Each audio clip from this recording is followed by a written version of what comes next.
It started with a laugh that didn't sound like a laugh, more like a sneer wrapped in lip gloss. We were sitting at this hole-in-the-wall Mexican place. My choice, because payday was still a week away and I was trying to stretch my budget. She stabbed at her quesadilla with the fork like it had offended her. Then she looked up at me and said the words that stuck in my head for months. You know what your problem is? You think staycations and little weekend road trips count as vacations. But a real vacation? You couldn't afford one if you tried. I remember the way the salsa verde burned the back of my throat as I swallowed too quickly. I wasn't offended at first, more stunned. Like, did she actually just say that out loud? This was my girlfriend of 2 years, the one who always said she admired my work ethic, who told her friends I was grounded and practical. And now here she was, basically telling me I was too poor to deserve happiness. I laughed it off in the moment. Said something like, well, excuse me for not having a private jet. But inside, it landed hard. I'd been raised to budget, to be careful. Vacations, for me, weren't five-star resorts. They were camping trips in the Rockies, driving up the coast with a cooler in the back seat, finding joy in the in-between. To me, those moments were real. But she didn't see it that way.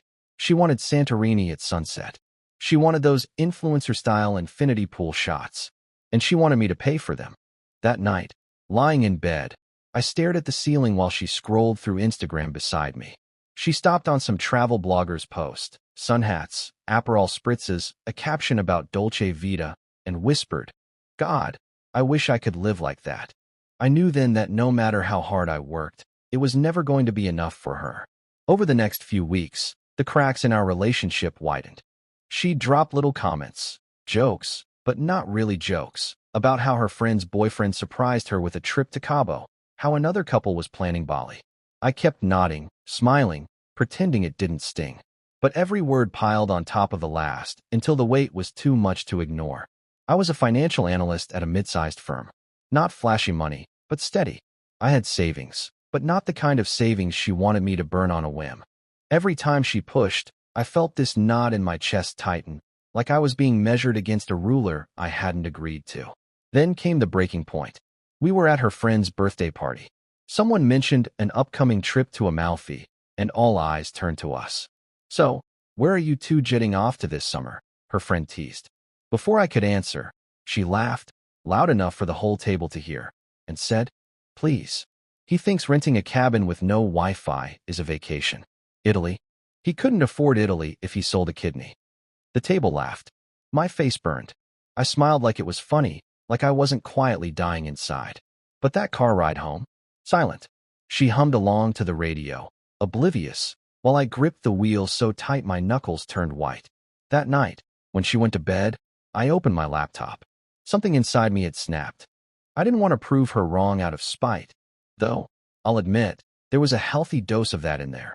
I wanted to prove to myself that she was wrong, that I wasn't destined to live small just because I played it safe. I started researching. Flights, accommodations, cost of living comparisons. I went down rabbit holes about points hacking, budget airlines, hidden villa rentals.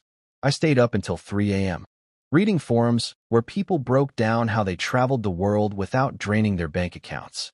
And somewhere between espresso-fueled spreadsheets and bookmark tabs, a plan formed. It wasn't going to be just any vacation. It was going to be the kind of vacation she thought I couldn't afford, the kind she mocked me for even dreaming about. But I wasn't going to put it on a credit card or go into debt for it. I was going to do it my way, carefully, methodically, quietly. The first step? A second job. Freelance data work. It wasn't glamorous, but it padded my savings faster than I expected. Every extra dollar went into a separate account I didn't touch. Meanwhile, I cut back on things she never noticed, downgrading subscriptions, cooking at home, walking instead of Ubering. She thought I was just being my usual frugal self. Months passed. The account grew.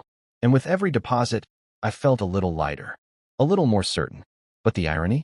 By the time the plan was finally coming together, we weren't even together anymore. One night, over takeout, she sighed dramatically and said, I just don't see this going anywhere. You're stable. Too stable. I need someone who can give me the life I want. There it was. The life she wanted. The one she thought I couldn't provide. She packed her things a week later. Moved in with a friend who had a boyfriend with a boat. Because of course she did. I didn't fight it. Didn't beg. Just let her go. But inside, I was smiling, because she thought she'd left behind a guy who couldn't give her the kind of vacation she deserved. She had no idea that plane tickets were already booked, that a villa in Italy, yes, Italy, was waiting for me, and I wasn't planning on going alone. The first morning in Italy felt like someone turned the saturation up on my life. I pushed open the green wooden shutters, and the world outside was all terracotta and olive leaves, a pool the color of a bottled sky, and hills that rolled like a quilt someone stitched out of vineyards. Swallows skimmed the water. Somewhere, a church bell counted 8. I leaned on the windowsill and just grinned. Not because of the villa, though the villa was real in a way that made my chest ache, but because of the soft snore floating from the second bedroom, where my travel companion was still asleep with a paperback tinted on her chest.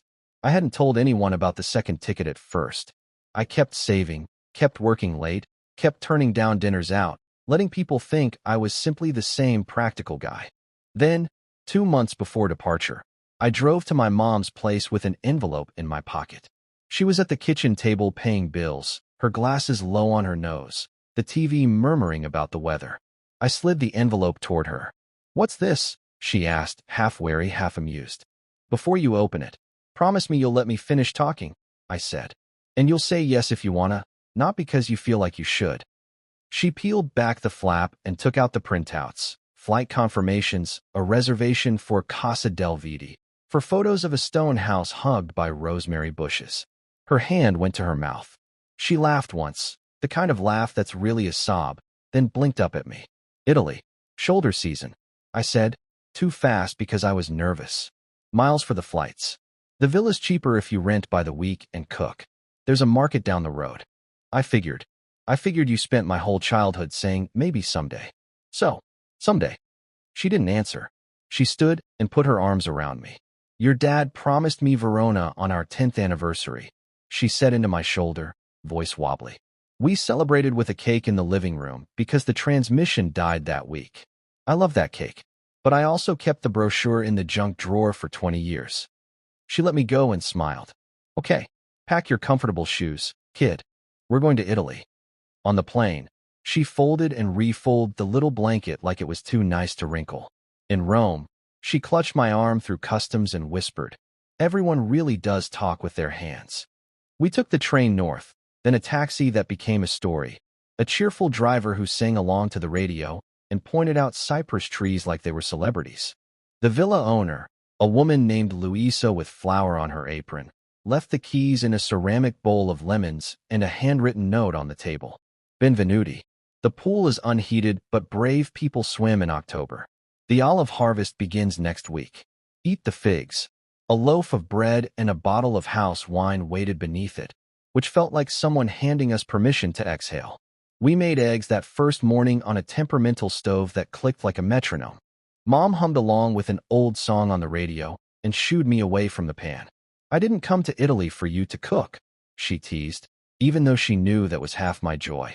We fell into a rhythm that felt like we'd always known it.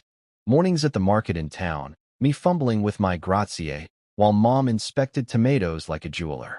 Afternoons wandering stone streets that turned into staircases that turned into views. Evenings on the patio, our feet on another chair, the pool giving back the sunset. We ate fish that tasted like the sea remembered it, and bread that made me wonder if I'd been eating cardboard all my life. We bought a wedge of cheese from a man who sliced samples thinner than paper and said, "Assaggia, assaggia," until we laughed and surrendered.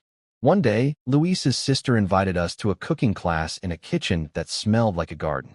Mom pressed pasta dough with the heel of her hand and said, "If your grandmother could see me now."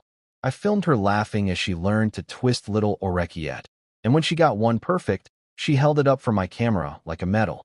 Every time I reached for my wallet, the part of me trained to flinch did its little dance, expecting pain. It never came. The spreadsheet I'd built back home held. The miles posted. The shoulder season rate was real. Real vacation turned out to mean small things done fully. A train that arrived on time. A gelato eaten before it melted. A nap with the windows wide. A bell ringing the hour and nobody pretending they didn't hear it. It wasn't that I forgot her, my ex, with the Aperol Spritz dreams and the comments that burrowed under my skin. It's that the volume on her words finally turned down. Italy did that. So did watching my mother float in the pool, hair silver and face up to the sun, whispering, "I never thought I'd do this," like a prayer. The idea of the postcard started as a joke. We were in a little tobacco where the postcard spun on a squeaky rack. Rows of Amalfi and Rome and sunsets over tiled roofs. Mom thumbed through them, then glanced at me with that sideways smile she gets when she's thinking something mischievous. "You should send one," she said lightly. "To a certain someone who once suggested boats and blue water were beyond you." I rolled my eyes, but my hand stayed on the rack. "That's petty," I said, and it was. It also made a warm, defiant spark catch in my chest. "I'm not saying gloat," Mom said, pulling out one with a watercolor of a hillside and a stripe of sea. "I'm saying tell the truth." Back at the villa, the late sun set the kitchen golden. We set the postcard on the table beside a bowl of figs. The space for the message seemed suddenly huge. I didn't want to write "wish you were here." I didn't wish that. I wanted to write something that fit what I felt. Not revenge, not victory, but a strange tenderness for the boy I'd been, the one who thought the size of his trip measured the size of his life. "Hold on," Mom said, rising. She went to the patio, moved a chair, tilted a planter. "If we're telling the truth," she called, "we might as well show it." She brought the tripod I'd tossed in my bag just in case. We set the timer and stood by the pool, shoulders touching, the hills behind us wearing their evening light. The camera blinked. We smiled, the kind of smile that starts in your ribs. We took 3 pictures, one with our heads together, one where we're both mid-laugh because the timer startled a swallow, and one where Mom held up the postcard like a small flag. Later, at a little print shop off the piazza, the owner nodded when I asked, in broken Italian and a lot of pointing, if he could make a photo print small enough to tuck into an envelope. "Facciamo," he said. "We do it." That night, we sat at the table again. The villa was quiet except for the tree frogs. I uncapped a pen. I thought of the quesadilla night, the birthday table, the way my hands had shaken on the steering wheel as I drove home from being laughed at. I thought of the click of the stove, the way Mom's sunglasses slid down her nose as she peered at the Duomo, the lemon bowl with our keys. Then I bent over the card and began to write. And when I slid the photo in behind it, the one by the pool, sun on our faces, the villa at our backs, it fit perfectly. I wasn't alone in the picture. I dropped the postcard in the little red mailbox outside the Piazza Cafe. The sound it made, light, final, was strangely satisfying, like closing a book you'd been dragging through for too long. Somewhere in a few days or weeks, she'd flip it over and see my handwriting. She'd see the photo of me and Mom, shoulders touching by the pool of our private villa, Italy sprawling behind us. And she'd know. I didn't write anything cruel. Just, turns out I could afford a real vacation after all. Hope you're well. That was enough. The photo would do the rest. Mom sipped her espresso beside me, the tiny cup balanced delicately between her fingers. "Do you feel better?" she asked. I thought about it. Did I? The point of the trip was never to stick it to her. But there was a quiet thrill in knowing she'd see me not just surviving, but thriving, without her, and with someone she'd never expected. My mother. The woman who'd worked 2 jobs when I was a kid so I could have new sneakers for basketball, who once turned down a vacation because she couldn't get the time off from the diner. She was the person I wanted beside me for my first real vacation. "I feel lighter," I said finally. The rest of the week unfolded like a dream stitched together with moments I'll never forget. Mom crying softly at the Uffizi in front of Botticelli's Birth of Venus, whispering, "It's more beautiful than I imagined." Us nearly missing our train to Florence because we stopped for cannoli. The night we got caught in a rainstorm in Siena and ducked into a trattoria where the owner poured us wine until the storm passed. There were no staged Instagram shots, no infinity pools or designer swimsuits. Just us, mother and son, living in a space she once believed was reserved for other people. That was the revenge, really. Not against my ex, but against the voice she planted in me, the one that said I couldn't. On our last night, we sat on the villa patio with the cicadas humming and the sky painted violet. Mom raised her glass of cheap but delicious red wine. "To someday," she said. "To someday," I echoed, clinking her glass. When we flew home, I felt different. Not richer, though I'd managed to do it all without debt, but freer. I didn't need to prove myself to anyone anymore. The postcard was just punctuation at the end of a chapter. Weeks later, a friend texted me. Dude, she posted something weird. Was that postcard from you? I checked. Sure enough, there it was on her story, a photo of the postcard, captioned, "Some people just can't let go." I laughed out loud. For the first time, her words didn't sting. Let her spin it however she wanted. She could tell herself whatever story helped her sleep at night. I knew the truth, and so did the photo tucked in that card. I didn't send it because I couldn't let go. I sent it because I already had. And because I wasn't alone in the picture.